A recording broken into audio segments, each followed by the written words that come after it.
বাংলাদেশে ভোট যুদ্ধ, বাংলাদেশে বিএনপি বনাম জামাত লড়াই। শেখ হাসিনা সরকারের পতনের পর প্রথম ভোট, ছাত্র বিদ্রোহে পতন হয় শেখ হাসিনা সরকারের। ওপারের ভোটে এবার নিষিদ্ধ আওয়ামী লীগ। প্রয়াত বাংলাদেশের প্রাক্তন প্রধানমন্ত্রী খালেদা জিয়া, ভোটে বিএনপির কাণ্ডারি খালেদা পুত্র তারেক রহমান। খালেদার মৃত্যুতে সমবেদনার অক্সিজেন বিএনপির। বাংলাদেশের ভোটে জামাত ছাত্র জোটের যুগলবন্দি। আমাদের সঙ্গে সরাসরি রয়েছেন সিএনএন নিউজ 18-এর সিনিয়র এডিটর পল্লবী ঘোষ। পল্লবী, বাংলাদেশ স্বাধীন হওয়ার পর থেকেই প্রথম নির্বাচন যেখানে ব্যালটেই নেই আওয়ামী লীগ, এবং হাসিনা দেশ ছাড়ার পর এই অশান্ত বাংলাদেশে এত বড় প্রথম ভোট হচ্ছে। একাধিক বিষয়, একাধিক ফ্যাক্টর, এই সব কিছু মাথায় রেখে আজকের এই ভোট। সকাল থেকে কিরকম ছবি, কিরকম চলছে ভোট গ্রহণ? আমি এখানে এই মুহূর্তে গুলশান স্কুলের সামনে আছি। এখানে মোহাম্মদ ইউনুস কিছুক্ষণ পর ভোট দিতে আসবেন, আর তারেক আনওয়ার জিয়া হয়তো বাইরে বেরিয়েছেন ভোট দেওয়ার পর। এখানে মোটামুটি ভিড় আছে, অনেক লোকরা ভোট দিতে এসছে। আমি এখন পুরো শহরে ঘুরবো, কিন্তু এখন ভোটিং পার্সেন্টেজের কোনো ফিগার্স আমাদের ইলেকশন কমিশন এখানটা দেয়নি। কিন্তু আপনি ঠিক বলেছিলেন, এটা হচ্ছে প্রথম ইলেকশন নির্বাচন কি এখানটায় আওয়ামী লীগ একদম নেই, ওদের ব্যান করে দেওয়া হয়েছে। দ্বিতীয় কথা, এবার কোনো বেগম ইলেকশনে নেই, না বেগম খালেদা জিয়া, না বেগম শেখ হাসিনা। তারেক আনওয়ার জিয়ার জন্য এটা হচ্ছে ক্রিটিক্যাল, কেন ওনার পলিটিক্যাল লঞ্চ প্যাড যদি আমি বলতে পারি সেটা হবে এই ইলেকশনটা। তাছাড়া জামাতও আছে, জামাত চেষ্টা করছে যে ওদের এনসিপির সঙ্গে যে টাই আপটা হয়েছে ওটার লাভ ওদের হবে, কেন এখানে 40 million first time young voters আছে। আর স্টুডেন্ট আপরাইজিংয়ের পর ওই ভোটার্সগুলো, ইয়াং ভোটার্সগুলো একটা বড় ইম্পর্টেন্ট রোল প্লে করবে কি এখানটায় কে জিতে আসবে, কোন পলিটিক্যাল পার্টি জিতবে। তো এখানে দুটো হবে, একটা রেফারেন্ডাম হবে যেটা মোহাম্মদ ইউনুস অ্যাডমিনিস্ট্রেশন বার করেছিলেন যখন উনি চার্জ নিয়েছিলেন। তাছাড়া দুটো মেন পার্টি আছে, জাতীয় পার্টিও আছে কিন্তু ওটা ছোটোখাটো পার্টি বানা হয়ে, কিন্তু বিএনপি একদিকে অ্যান্ড জামাত অন্যদিকে। একেবারেই এই একাধিক বিষয় মাথায় রেখে আজকে ভোট। ছাত্র বিপ্লবের বাড়তি সুবিধা পাবে জামাত শিবির, এই সব কিছু নিয়ে প্রশ্ন উঠছে। তবে এই মুহূর্তে আরো একবার সরাসরি যাবো, আমাদের সঙ্গে পল্লবী রয়েছেন। পল্লবী, আমরা দেখেছি বারবার অগ্নিগর্ভ হয়ে উঠেছে বাংলাদেশ হাসিনা সরকার দেশ ছাড়ার পর। আজকে এই ভোটে সিকিউরিটি কেমন রয়েছে?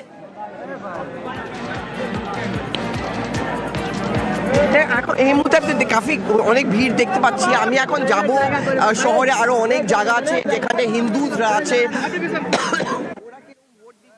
আপনি নিশ্চয়ই ভিজুয়াল দেখতে পাচ্ছেন কি তারেক আনওয়ার জিয়া কিছুক্ষণ আগে বাইরে বেরিয়েছেন, উনি ভোট দিয়ে আর বক্তব্য করছে মিডিয়ার সঙ্গে। ওনার জন্য এটা খুব ইম্পর্টেন্ট পলিটিক্যাল মেসেজিং দরকার। দুটো জিনিস ইম্পর্টেন্ট এখানটায়, চাहे জামাত হোক বা বিএনপি হোক, দুজনই এই কথাটা বলছে, বক্তব্য বলছে কি এখানে মাইনরিটি মেজরিটি পলিটিক্স হয় না, এখানে দুজনই ইম্পর্টেন্ট।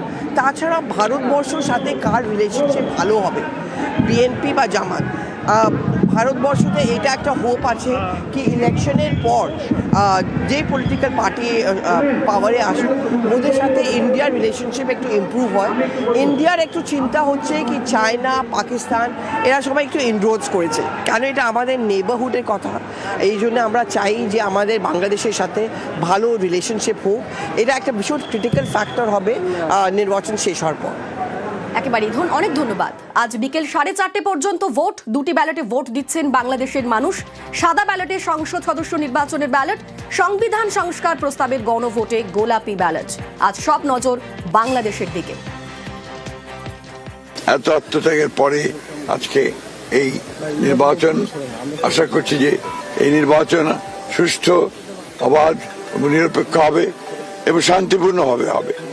সকলের অংশগ্রহণের মধ্যে দিয়ে আমাদের প্রত্যাশা এই নির্বাচন বাংলাদেশের জন্য একটা নতুন অধ্যায় শুরু করবে। নীরব পরিবেশেই নির্বিঘ্নে আমি ভোট প্রদান করলাম। আমি জনগণের প্রতি আহ্বান জানাচ্ছি, সকলের প্রতি আহ্বান জানাচ্ছি, আপনারা দলে দলে সবাই ভোট কেন্দ্রে আসুন।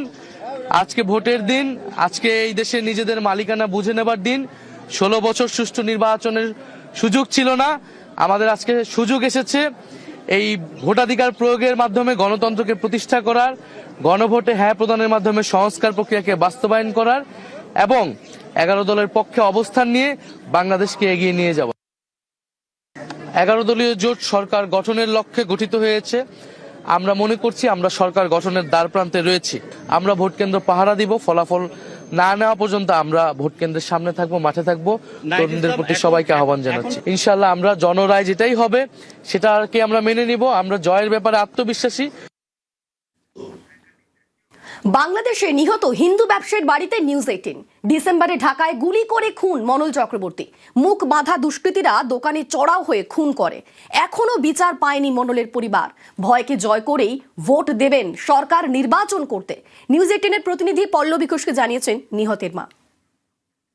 2.5 महीने बाद न्यूज 18 फिर से उसी घर पे आ गई है जहां पे मोनोल चक्रवर्ती का हत्या किया गया था। यहां पे उनका एक दुकान था और उनके परिवार के लोगों का कहना है कि उनका कोई दुश्मन नहीं था और वो साथ में सबके साथ मिलके रहते थे। लेकिन अचानक देर रात को उनके ऊपर हमला हुआ, उनको मार दिया गया और आज तक नहीं पता चला है कि किसने को मारा, किसका हाथ है उसके पीछे।